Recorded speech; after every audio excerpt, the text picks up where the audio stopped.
You may not know this, but my full-time business is not doing YouTube. I make YouTube videos. They're fun. I know they help a lot of players. But what I do for a living is I analyze players around the world, whether it's their technique, their match play strategy and court positioning, shot selection, and their footwork, and I show them how to quickly improve. If after watching this double strategy analysis I recently made for a student, you think to yourself, man, I'd love to have Ryan analyze my game, my serve, my backhand, my forehand, or maybe your singles or double strategy, send me an email, ryan@2minutetennis.net, and I could give you all the details how I can personally coach you and help you improve. Hey, Billy, it's Ryan from 2minutetennis.net. Hey, thank you so much for the opportunity to do this video analysis lesson for you on your doubles court positioning, shot selection, strategy and tactics, and even your footwork. So before we get started here, I just want to go over the 4 doubles positions. And those 4 positions obviously are the server, the server's partner, the returner, and the returner's partner. What you want to do is get really good at the technique or the strategy or the footwork of all 4 situations so that when you're in that situation, which we always are when we play doubles, we're in one of the 4, you know exactly what you should be doing. All right, let's get started. So let's talk about where to stand and where to position yourself for all 4 positions. So we've got you as the server right now. And as the server, you're in a great place. Obviously, you're not going to stand typically toward the very center unless you really want to be able to hit the tee. But just realize you are giving up the out wide. But where you are right now is fine. You're standing out closer toward the singles line, the singles line, and that's great. Now, your partner right now, interestingly enough, is not in the ideal position. The ideal position is right in the center of the service box. So you just draw an X in the box and you're going to stand directly in the center. As the returner's partner, this player is in a good position. What I recommend is that you stand about 3 feet over from the center. So he could move over maybe a half a step or a step, and that's fine. But when you move over here, you just really cover the middle in case the return is hit to the net guy.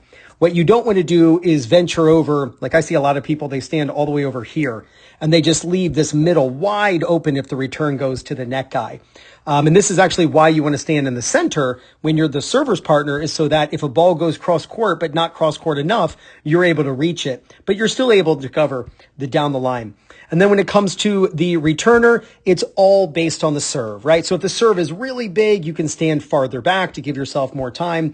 If they're a lefty and they're maybe standing a little bit close and you think that they're going to try to spin the ball down the tee, then you can move over just a little bit.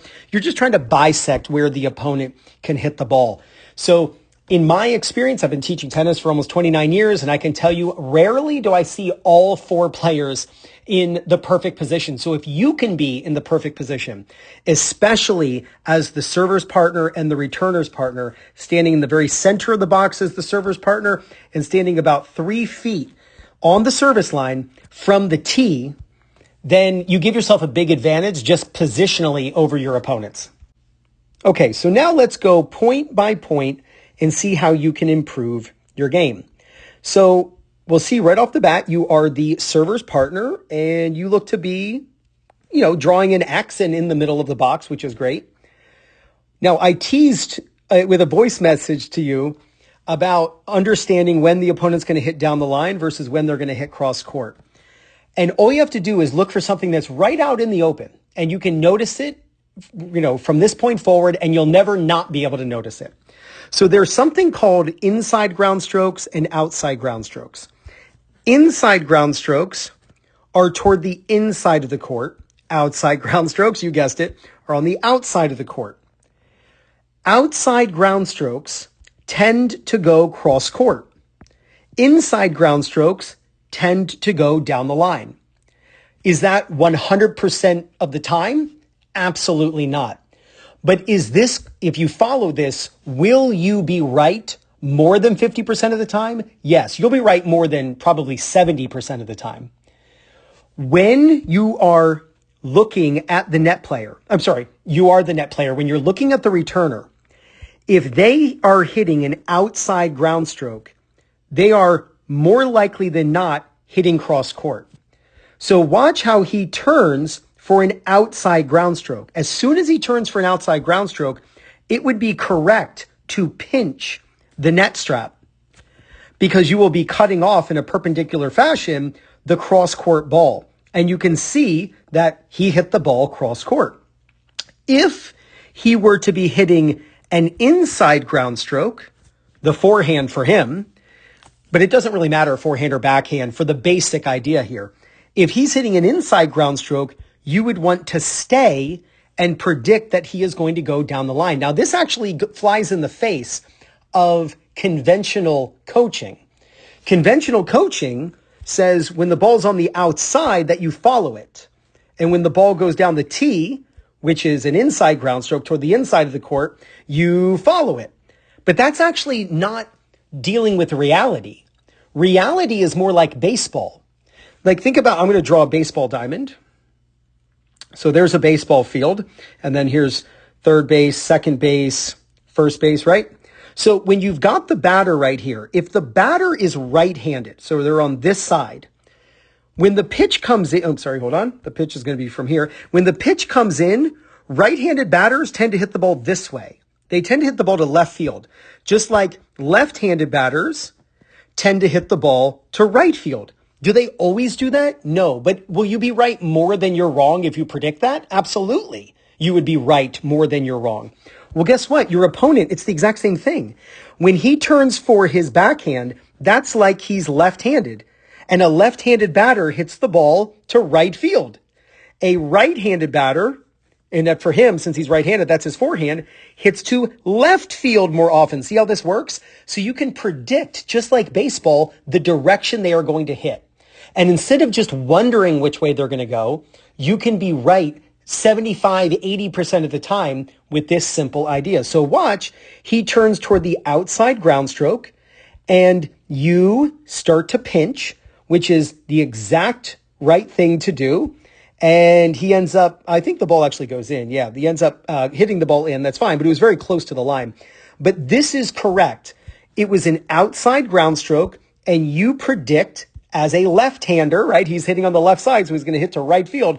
You predict that he's going to hit the ball cross court, and he does. What your opponents do not realize is they decide whether to go down the line or cross court on the side where they're hitting. That's where they base where to hit the ball. Your opponents do not realize that, but that's how they decide. Like this ball, he hit cross court. The reason he decided that is because he's hitting his outside ground stroke. If he had been hitting his inside ground stroke, meaning your partner had served down the tee, then the opponent would much more likely have hit the ball down the line. So it would be incorrect to pinch and you should actually hold your ground. So that simple tip right there, no different than predicting if a baseball batter is going to hit to left field or right field. And you'd make a lot of money going to Las Vegas making that bet. I guarantee they don't even have that bet because they'd lose their house. Vegas would, because they would never win more than they lose. Because we tend to pull the ball, not hit opposite field. In baseball, it's the exact same thing. He's going to hit this direction with the outside ground stroke. So you can see your partner gets pulled off the court. Now, this is super important. When you are at the net and the ball goes past you, there are two things you've got to keep track of. I call this the magnet drill. First, when the ball goes by you and goes back to the baseliner, you need to move back. You're moving back as if you're getting pulled toward the magnet. And when you move back, you need to move to the spot where the returner's partner stands. See, you're starting the point as the server's partner, meaning in the middle of the box. And this player is back in case the partner hits it to you, the returner, and then you nail it at them. They want time to react. But once the ball goes cross court, the opponent, the net player, he should move forward because he's getting pulled toward the ball, right? Because the ball's a magnet pulling him toward it. And you should move back. So this guy, when the return goes cross court, should go to the middle of the box like you are right now. And when the ball goes past you, you should move back to the line like he is back here. See how that works? You actually switch positions. You're playing offense right now. He's playing defense. But when the return goes past you, Billy, you need to go, I'm close to the net. What if my partner hits it to the net player? I'm susceptible to getting a ball nailed at me. So once the ball goes by you and you try to pinch and get it, but you couldn't, you must immediately move back to the service line, the 3 feet over position. Notice you do not. You move laterally back away from the center of the court. Now, the opponent, lucky for you, misses because he tried to hit an overhead on a ball that's really a high volley. He takes a full swing and there was no time for it. He should have just hit a high volley.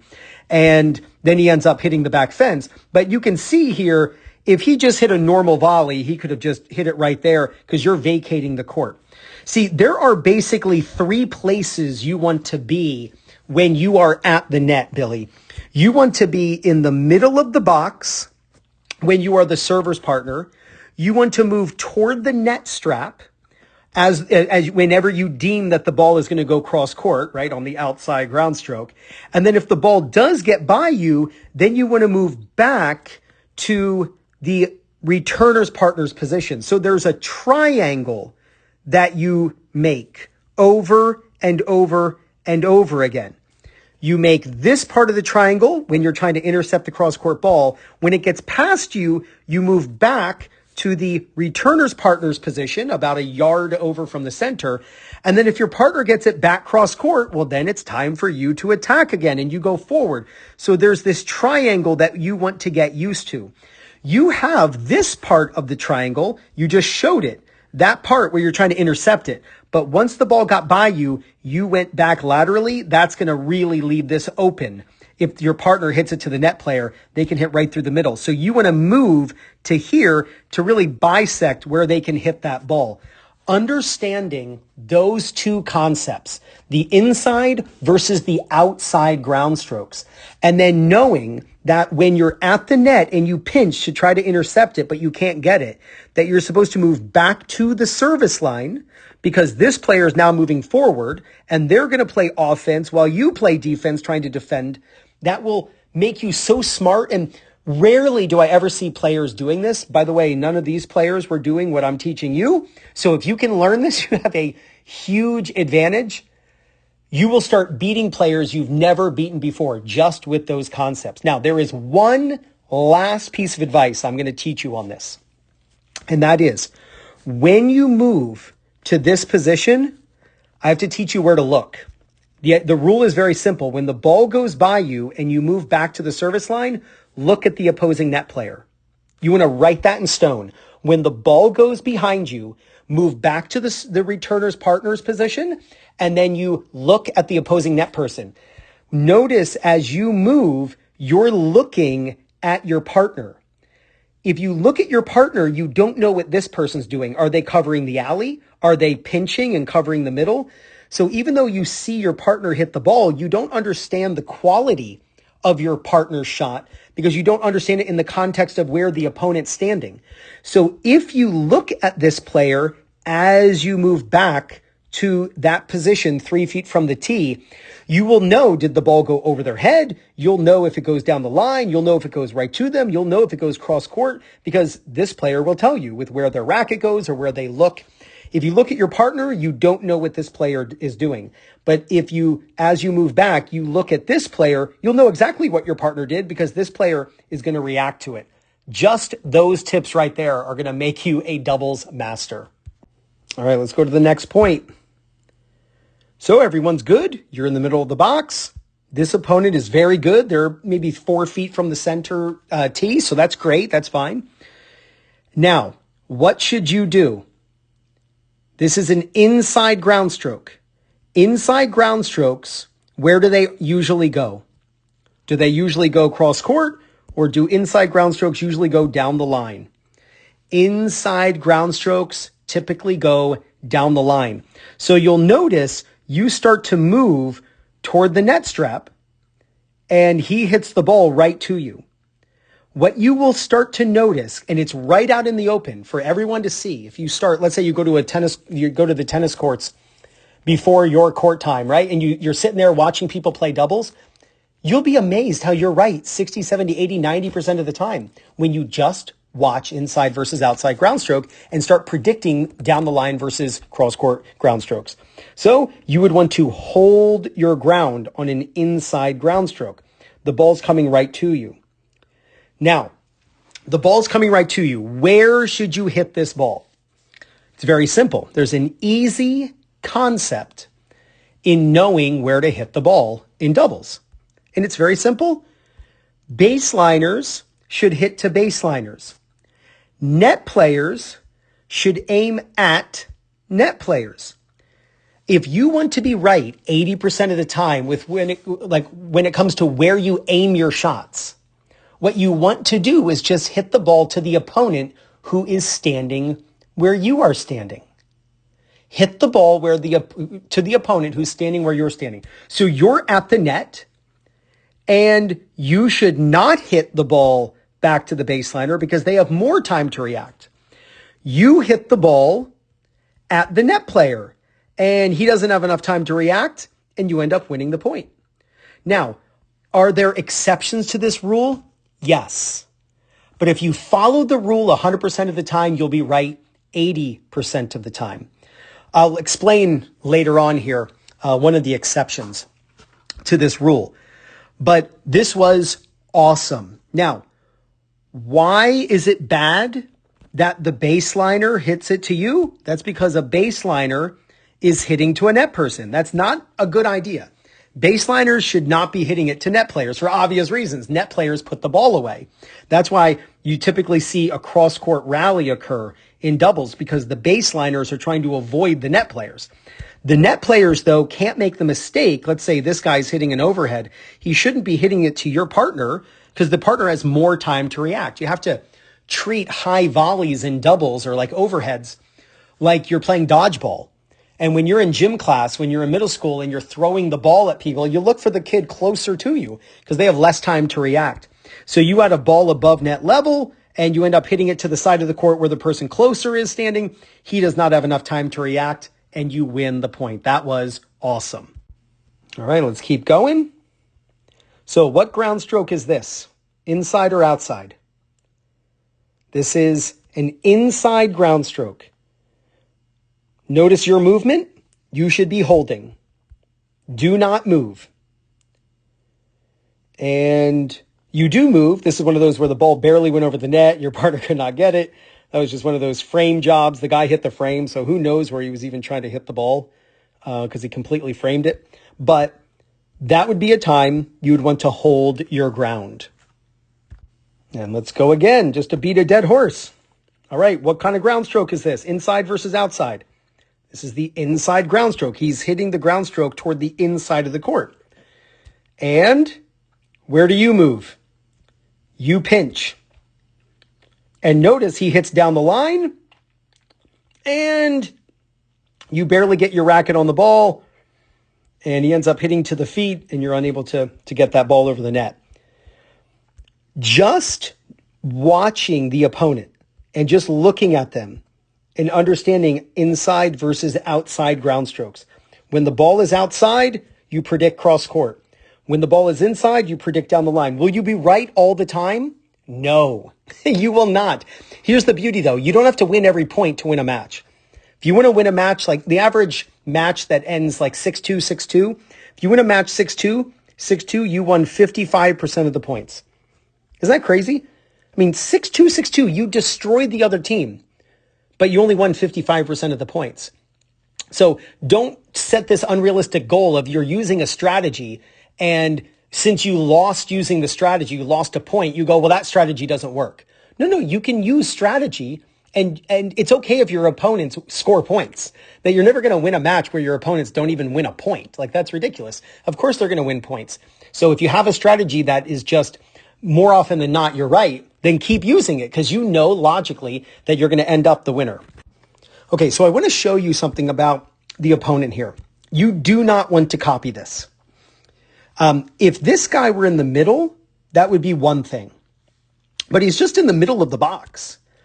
And by him staying low like this, he's not able to fake, right? He's not able to fake a poach and then come back, or try to move this way and then come back, or just cause problems. Because while he should be doing that, he's still low and then he's hopping up very late. The problem with this is he can't move laterally quickly to try to fake out you or your partner. So I just wanted to show you that. I don't want you to copy that strategy of being low unless you're going to be right in the middle and then your partner is kind of at the tee as they serve. And then you're going to serve and then your partner moves this way and then you go like that, or your partner moves this way and you move like that. But he's just standing there, maybe because he doesn't want to get hit by the serve. I don't know. If he's afraid to get hit by the serve, he should stand a little bit farther back so he's out of the way of the serve rather than moving over. That's one thing that players do. They move over to get out of the way of a serve if they're afraid of being hit, when really that just means that you can't get the cross-court ball. So if you move back a little bit, it actually creates the same angle in court positioning as if you did move over. But then if the ball goes cross-court, you are able to go get it. Okay, now let's talk about where to look as the returner's partner. By the way, you may have noticed you're not quite far enough over, so I would love if you were standing right here. But I want to compliment you on where you're looking in this point. When you are the returner's partner, you have two places to look. You want to look at the ball land, and then you want to immediately look at the net player. So the ball lands, and you're checking to see if it's in, which it is, and then watch your head look at the net player. Right there. You are looking at the net player in case your partner hits it to the net player and they nail it at you. Or if the ball goes cross court, but they pinch, you want to see that they pinched and, just so you know that they're going to be hitting it at you, and then you can back up to give yourself time to react. Now, one thing you have to be careful of is sneaking in too early. I saw this a lot from you as the returner's partner. When your partner is going to hit the ball, you're hoping that they go cross court, but you have to verify that they do. I want you to notice that your partner has not hit the ball yet, and watch this foot. You already start sneaking in. You start sneaking in as if you know. Look, see how you're already moving forward? You're already moving forward as if you know that the ball is going to go cross court, but you don't.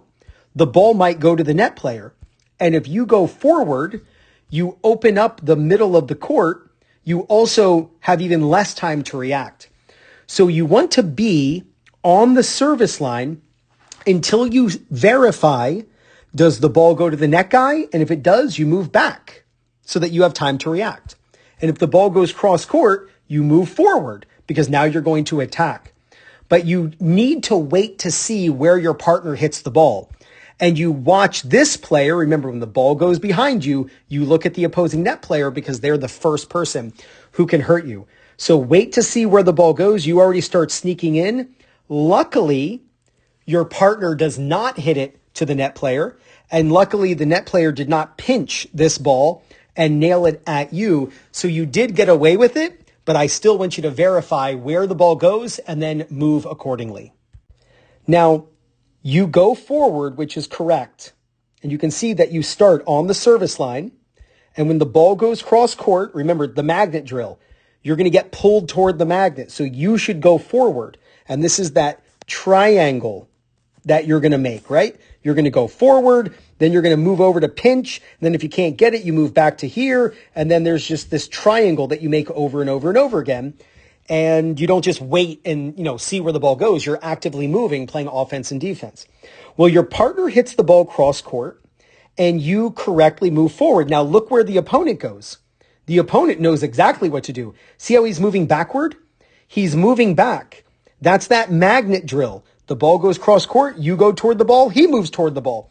You're moving forward to play offense. He's moving back to defend in case the ball comes to you. Now, you could have used the inside versus outside ground stroke to predict that this ball was going cross court. The inside versus outside ground stroke idea is not just on the return. You can use that on volleys. You can use that on ground strokes. You can use it anytime you need to predict if the ball is going cross court or down the line. Since the ball was on the outside, it would make sense if you predicted that the ball is going to go cross court. Now, the ball goes cross court, but I want you to notice where you stay. You stay in the middle of the box.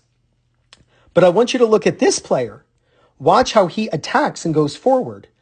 See how he's moving forward? He's moving forward, trying to put his racket on that ball. But you should have gone this way and then moved back. And that's part of the triangle. You need to be back here on the service line as your partner is hitting the ball. See, the net players are taking turns moving to the returner's partner position and then back to the server's partner position. And so when he moves forward, you move back. And then when you move forward, he moves back. You're taking turns playing defense and offense, or offense and defense.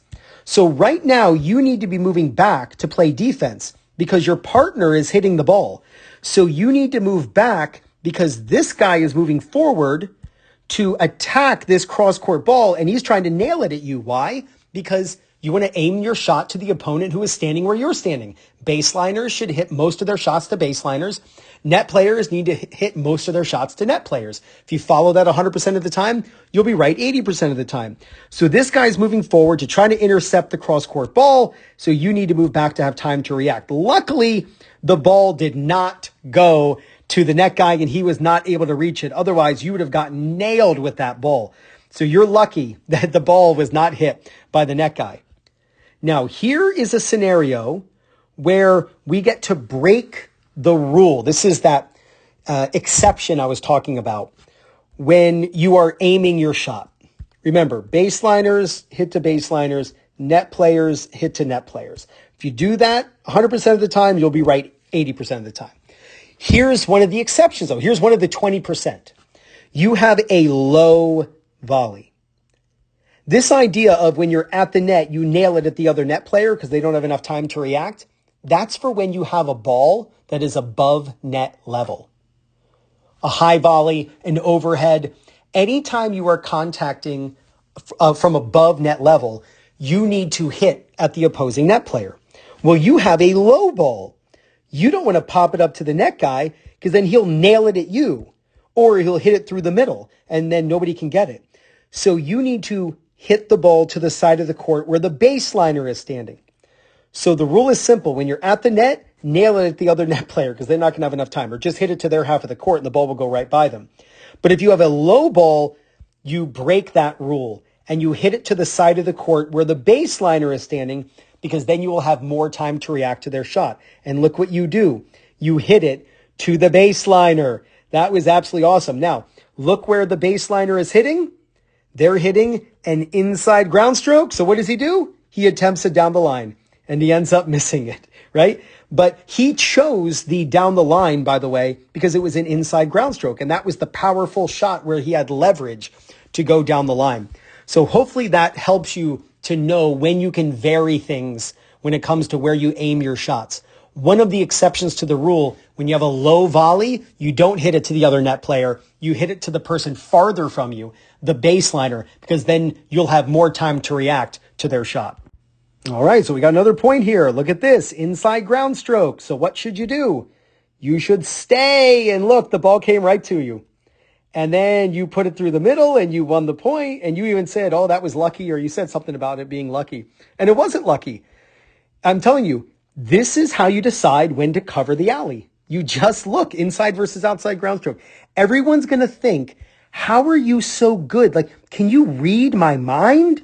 How do you know my thoughts? How can you know if I'm going to hit cross court versus down the line? Now you know. So that was really, really great. Okay, now I've noticed something about you as the returner's partner, and that is the serve goes to your partner, and you sometimes creep in, but you often also move over. And all that does is leave the middle wide open.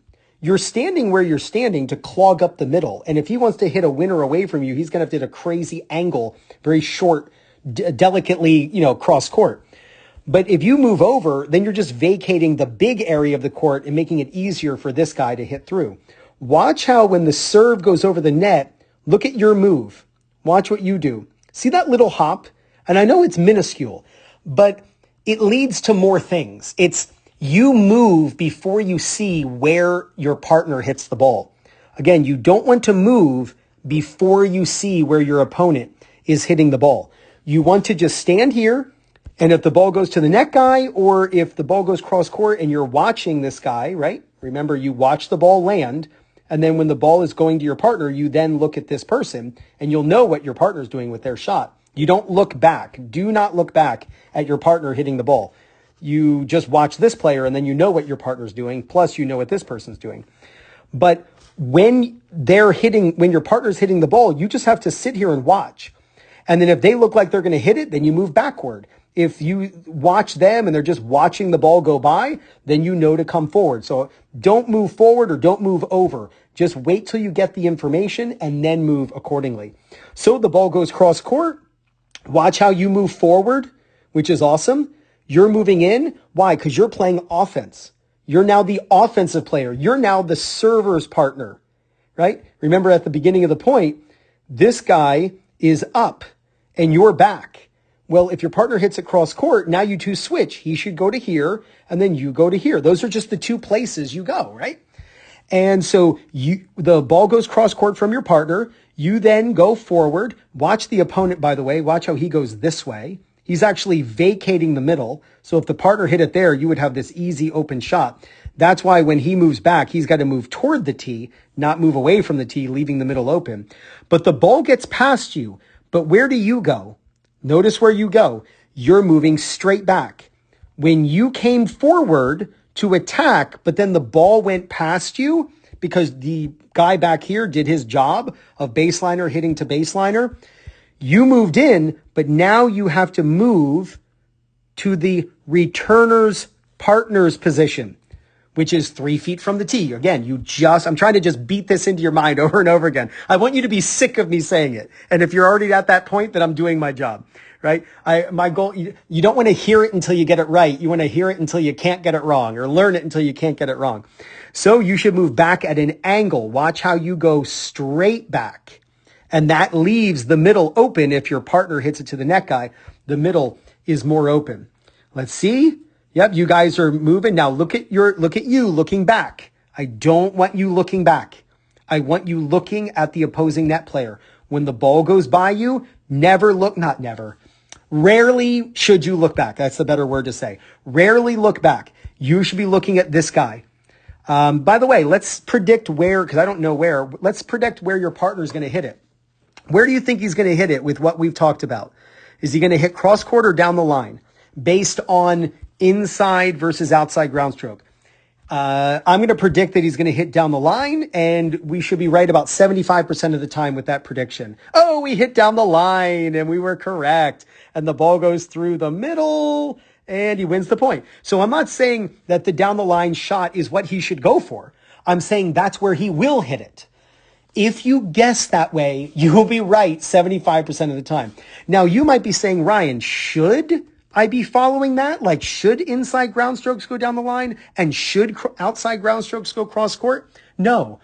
You want to hit the correct shot, not based on the side of the body you're hitting on.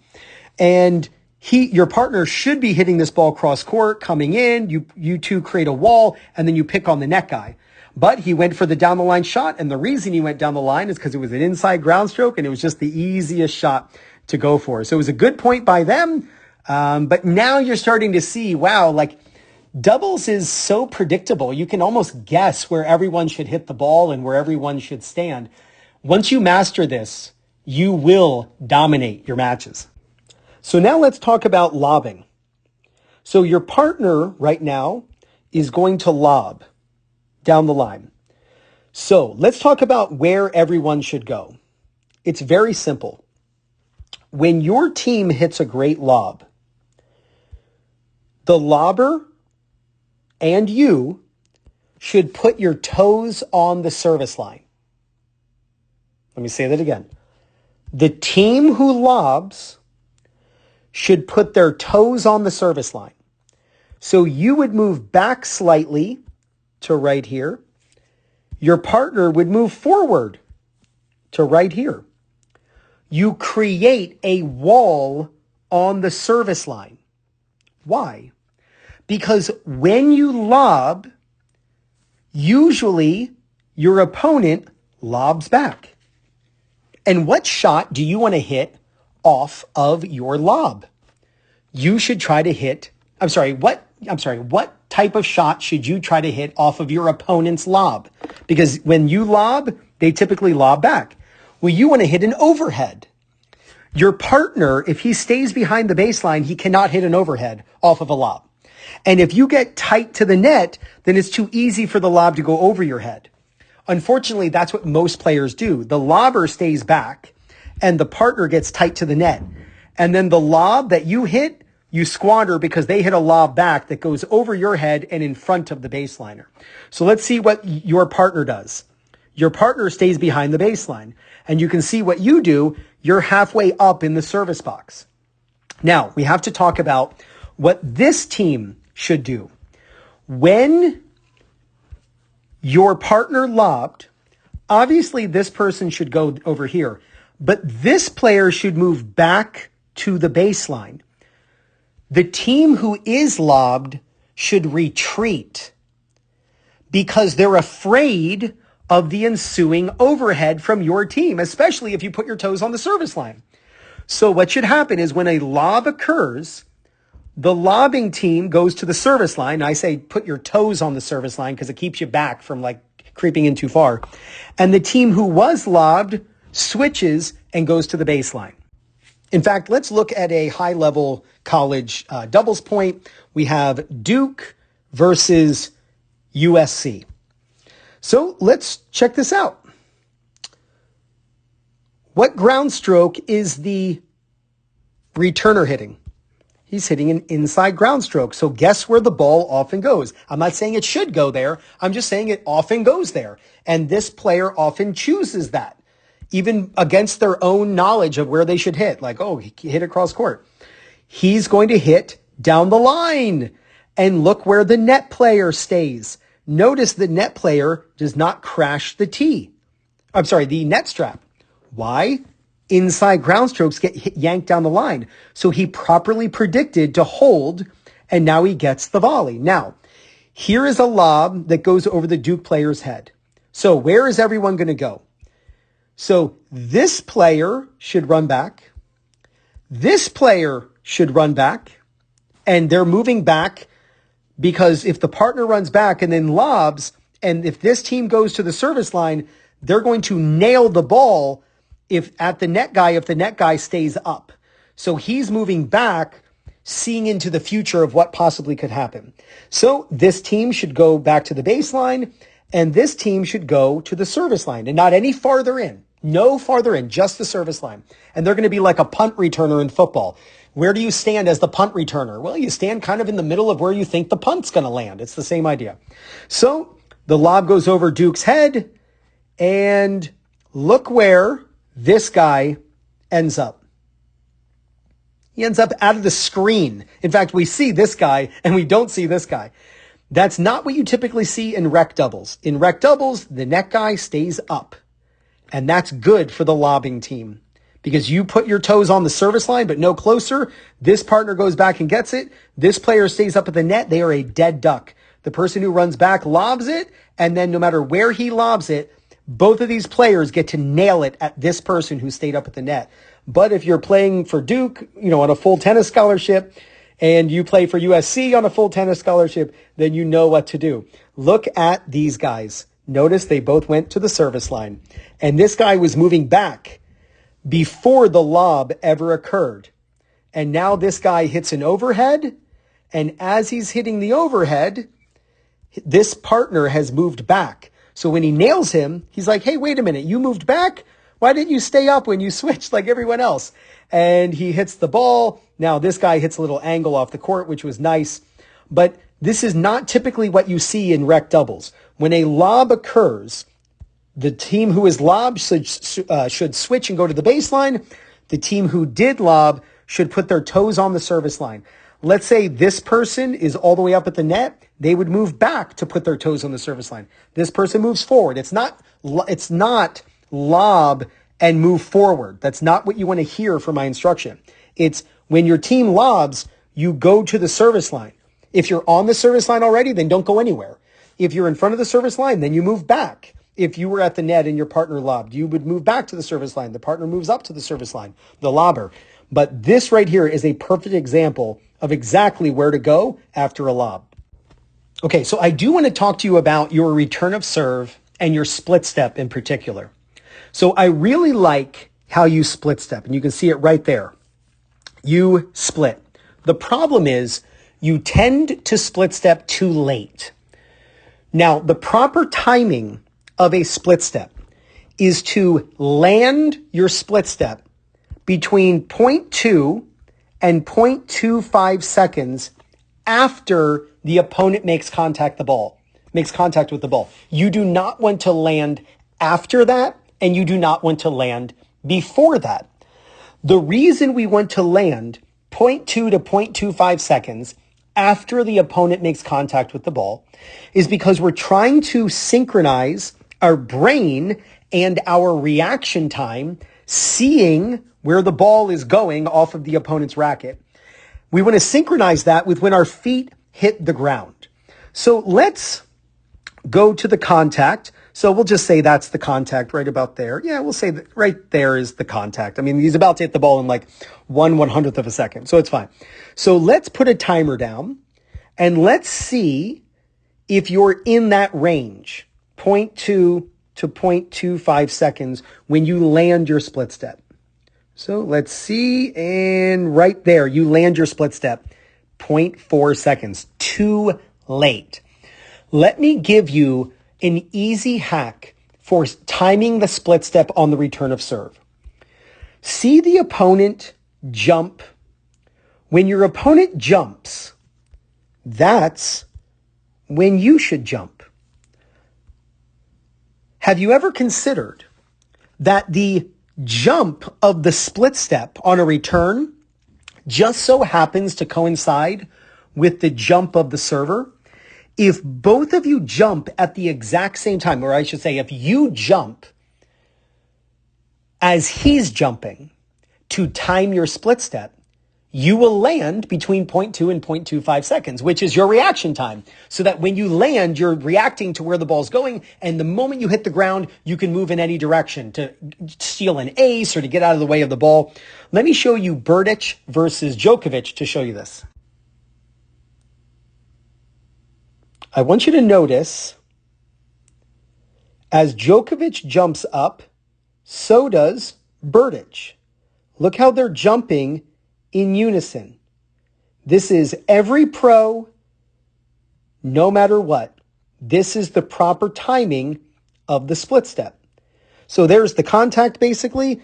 Let's put the timer down. Let's see when Berdych, and notice he's in the air during contact. That is the proper timing. Just like Djokovic is in the air as he's hitting the ball. You should be in the air as your opponent hits. And that's not just on the return. That's all the time.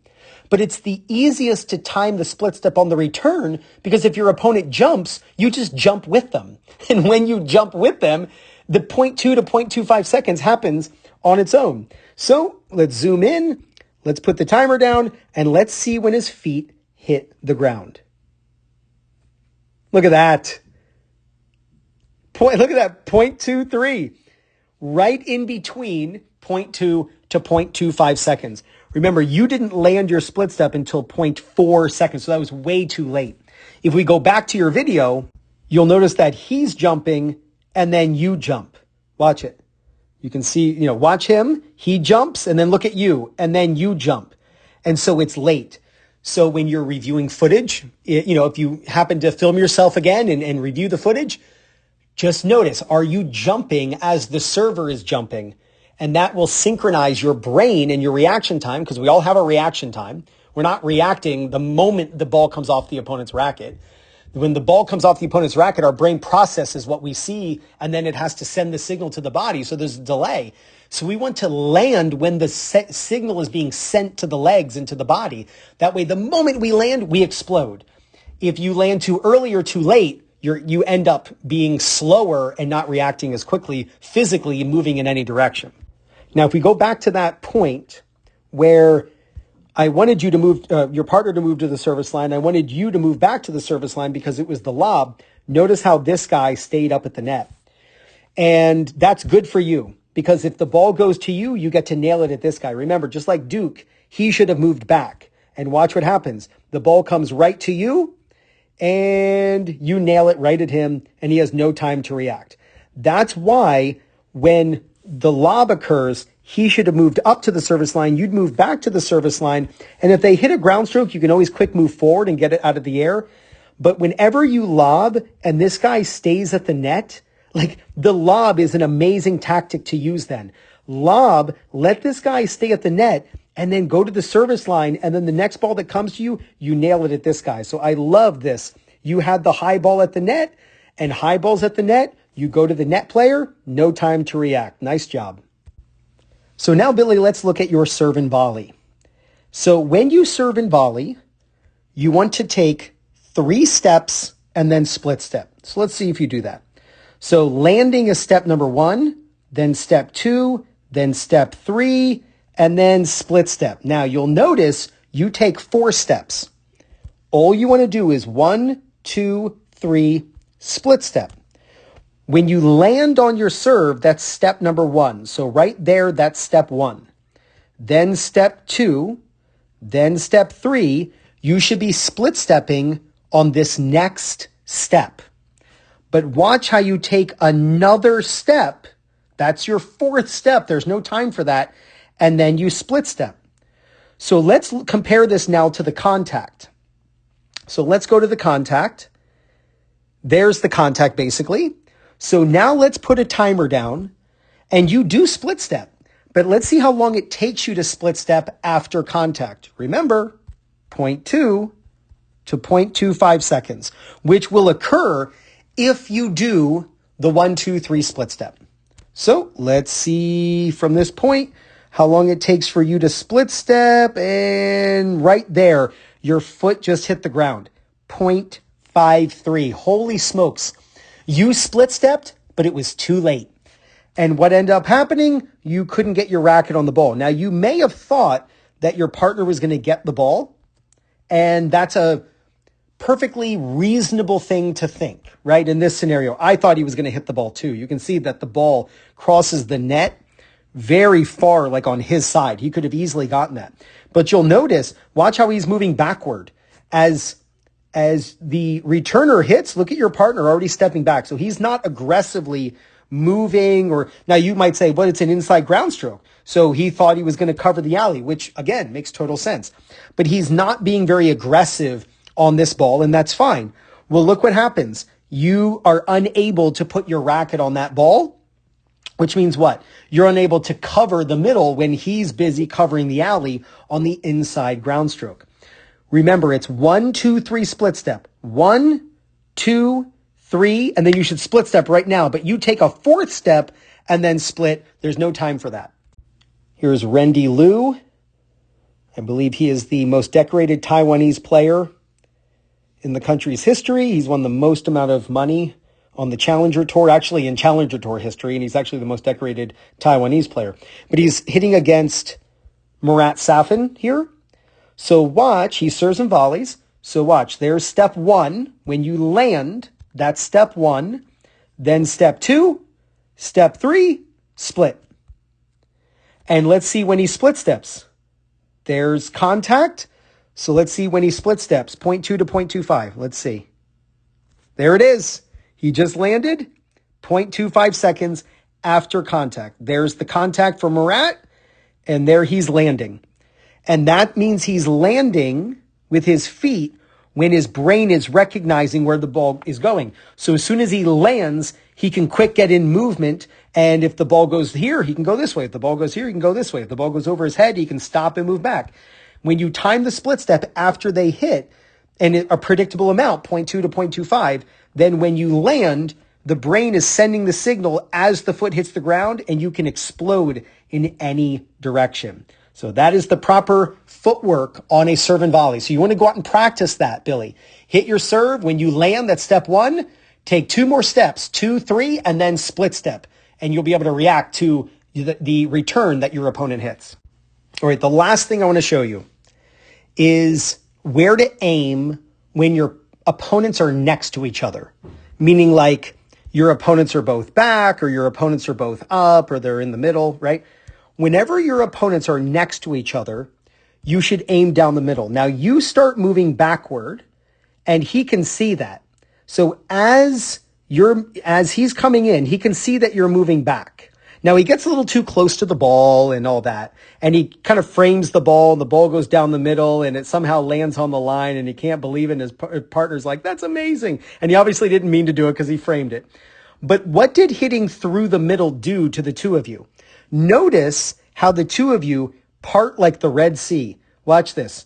Look how you both step away from the ball. Look how your back leg in a synchronized manner, you step away from the ball. Whenever you have opponents, and you two happen to be the opponents in this example, but whenever you have opponents who are creating a wall, both at the baseline, both at the net, the first thing you want to do is hit between them. Sometimes they look at each other like, hey, I thought you were going to hit the ball. I thought you were going to hit the ball.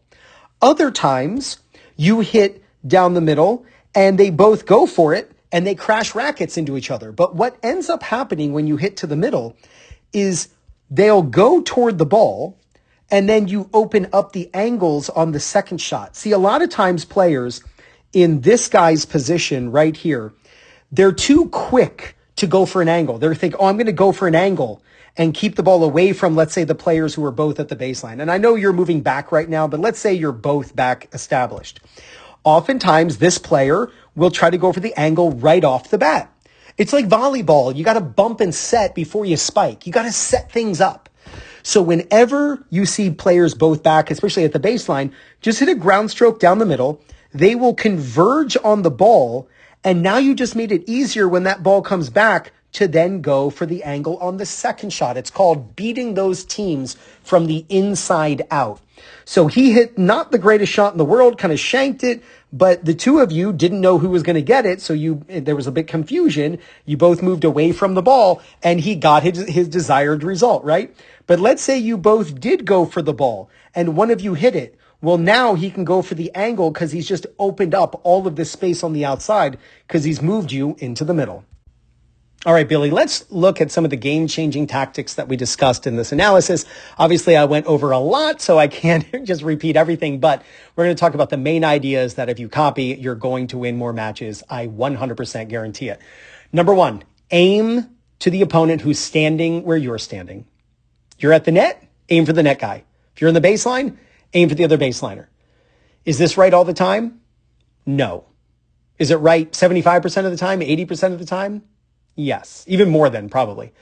The one exception would be when you have a low volley, or one of the exceptions is you have a low volley at the net. Don't give it to the net guy, right? Because then they're going to nail you.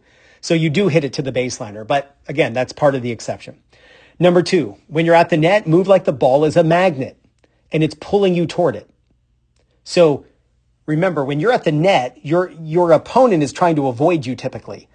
So what ends up happening, the ball goes cross court over and over and over again, right? So you go forward, then you move back, then you go up to the middle of the box, then you move back to the service line. You go up, you go back, and you move with the ball.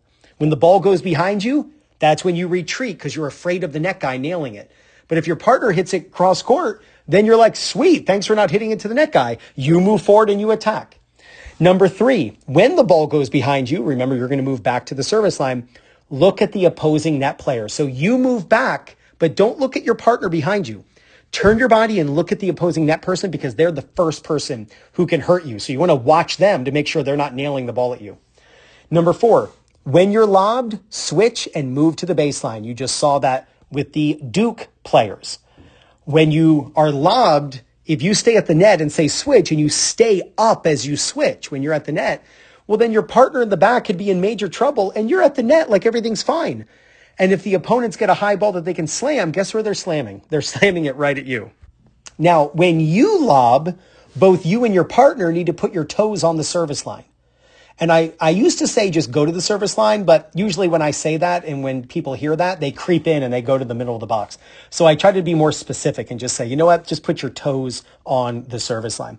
When you put your toes on the service line, if they hit a ground stroke, you can always go forward. But if they hit a great lob, you can always move back. It's like a punt returner or like a center fielder, right? You're trying to cover the most space possible. So to really put a bow on that, when a lob occurs, one team should go to the service line and the other team should go to the baseline, right? The lobbing team puts their toes on the service line. The team who was lobbed switches and goes back to the baseline. Number 6, we already talked about this, low volleys. You hit toward the baseliner, right? You don't want to pop it up to the net player. Aim between players when they're next to one another, right? So when the opponents are back or they're up or they're in the middle and you've got a ground stroke and you can just wallop it or like a volley, you aim to the middle.